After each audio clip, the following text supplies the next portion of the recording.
Под марш Сайдашева Владимир Ильич возвращается на площадь Свободы. Все такой же статный, одной рукой поправляя плащ, в другой держа документ. Историческое прошлое мы должны знать и познать. Преемственность поколения, какое государство было, какие личности, какие социальные завоевания были, они же должны знать. Реставрацией памятника занимались 120 мастеров из Кукмара. Привели в порядок более 800 деталей, некоторые из них весом в полтонны. Отремонтировали и трехуровневый постамент, облицованный темно-красным кварцитом. Основание памятника было практически разрушено.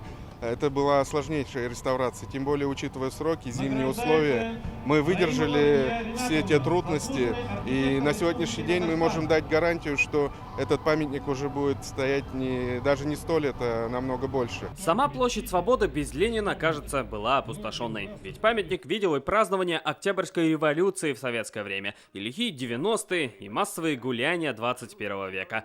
Владимир Ильич – неизменный символ не только площади, но и всего города. Мы рады, что здесь хранится память о великих людях нашего государства и мира. Здесь одно из самых любимых мест сотрудников нашего генконсульства.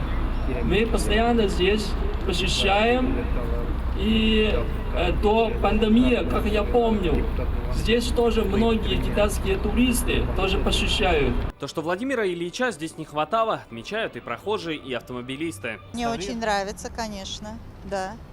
Такие памятники должны поддерживаться в чистоте и порядке. Очень хорошо, что отреставрировали. Он занял свое место, где и был.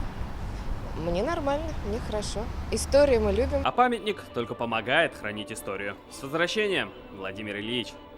Салават Ухмадуллин, Ильшат Мухаметов, ТНВ, Казань. Закажи рекламу на ТНВ. Телефон в Казани 5 705 100.